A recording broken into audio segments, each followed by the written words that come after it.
Goeiedag. Ons praat oor die Heilige Gees. Wanneer die Heilige Gees oor 'n mens beweeg, is daar 4 dinge wat gebeur. Die eerste ding wat gebeur, is daar kom 'n oortuiging van sonde. Jy het nie op jou eie tot bekering gekom nie. Daar het 'n dag aan jou lewe aangebreek waar die Heilige Gees oor jou begin waai het. Die woord van die Here sê die Heilige Gees oortuig van sonde, geregtigheid en oordeel. Jou predikant kon nie oortuig van sonde nie. Jou ouers kon nie oortuig van sonde nie. Niemand kon nie. Maar die dag toe die Heilige Gees oor jou lewe begin beweeg, toe kom hy onder oortuiging, onder 'n besef van die krag van sonde wat die dood in 'n mens se lewe inwerk. Hy het besef hoe die sonde 'n muur bou tussen jou en God, hoe dit sonde die Heilige Gees bedroef. Vir die eerste keer het jy die naakte waarheid van sonde besef.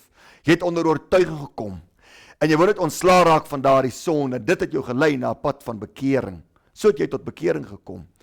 Bekering kom nie sonder 'n berou oor sonde nie. Dit is juis 'n berou oor sonde wat bekering werk in 'n mens se lewe. Iemand wat sy lewe vervuld bly met die Heilige Gees, sal ook onder oortuiging bly van sonde. As jy kind van God is wat wedergebore is, die Heilige Gees ontvang het, die oomblik as jy sonde wil doen, kom daar oortuiging in jou hart, dis verkeerd. Ander mense kan sê wat hulle wil, hulle kan jou sonde regverdig. Maar hy wat die Heilige Gees het en die Heilige Gees behou, die oomblik as jy sonde doen, kom daar 'n oortuiging in jou hart, dis verkeerd, los dit. Dit is belangrik daarom om die Heilige Gees nie uit te blus nie. Die tweede ding wat die Heilige Gees vir 'n mens doen, wanneer die Heilige Gees oor 'n mens begin beweeg, ontwikkel jy 'n geweldige dors na God. Kan jy onthou toe jy tot bekering gekom het en die Heilige Gees ontvang het? Jy het gedors daarna om in die huis van die Here te kom. Jy het gedors daarna om die woord te lees. Jy het gedors daarna om te bid. Jy het nie geweet hoe om te bid nie, maar jy wou net met God praat. Jy het gedors na die Here se koninkryk. Daarom sê die woord, almal wat dors het kom. Wanneer die Heilige Gees oor 'n mens kom, bring hy intense dors na die Here. 'n Dag as jy jou dors na God verloor, moet jy besef, jy's besig om die Heilige Gees uit te blus uit jou lewe.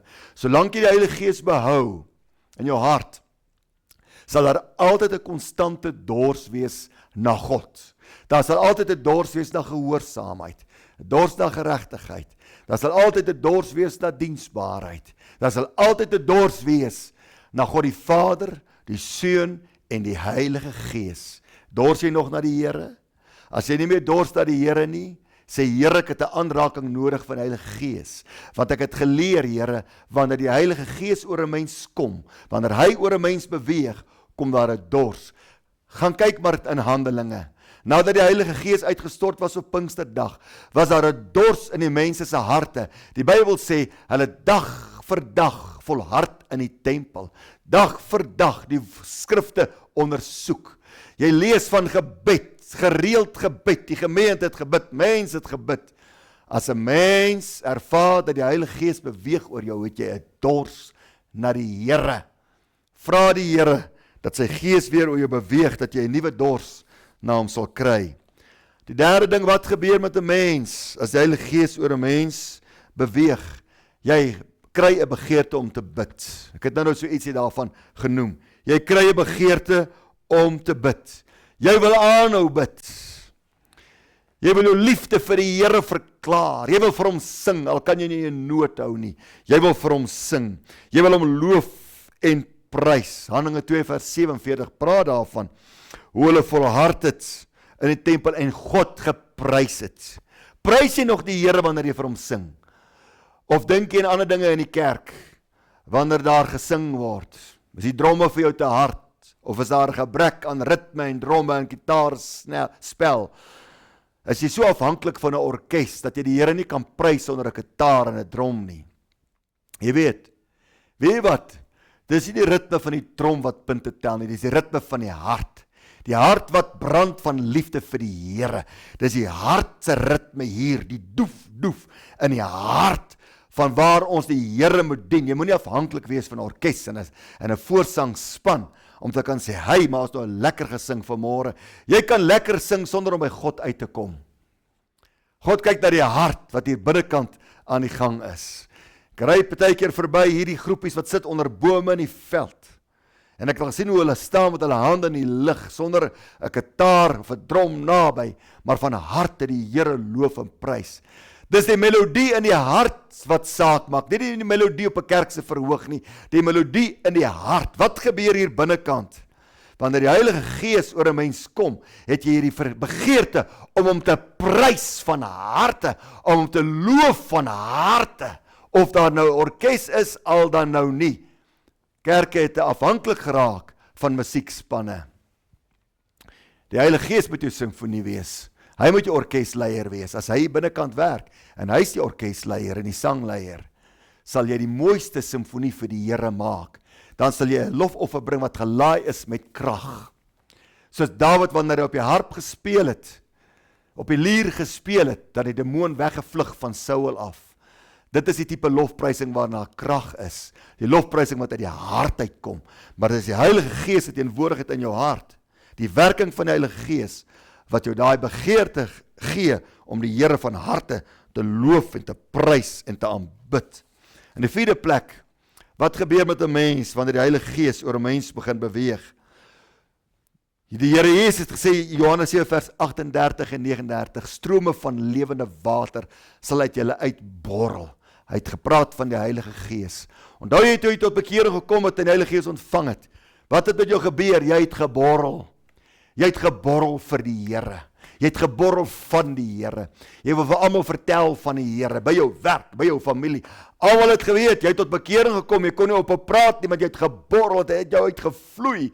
Sommiges het gesê, jy dweep nou. Ander het gesê, hy moet nou by 'n sekte wees, hy het verander, wat gaan met hom? Hy is nie meer lekker nie. Maar ons weet, daardie borreling kom van die Heilige Gees af. Borrel jy nog? Ry jy met 'n beswaarde hart kerk toe? Kom jy enigstens in die kerk? Borrel jy nog vir die Here? Jy sien, dis 'n borreling wat van die Heilige Gees afkom. Dis 'n opwekkingskrag van die Heilige Gees wat binne in 'n mens werk. As die borreling weg is, beteken dit ons het die Heilige Gees begin uitblus in ons lewe. Nee, die Heilige Gees waar hy werk is jou binnekant nie 'n dooie see van stagnante water nie.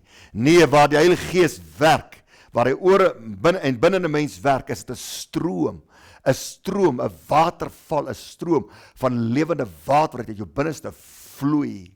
Borrel jy nog? En nie meer borrel nie, sê Here, stuur weer u Heilige Gees oor my.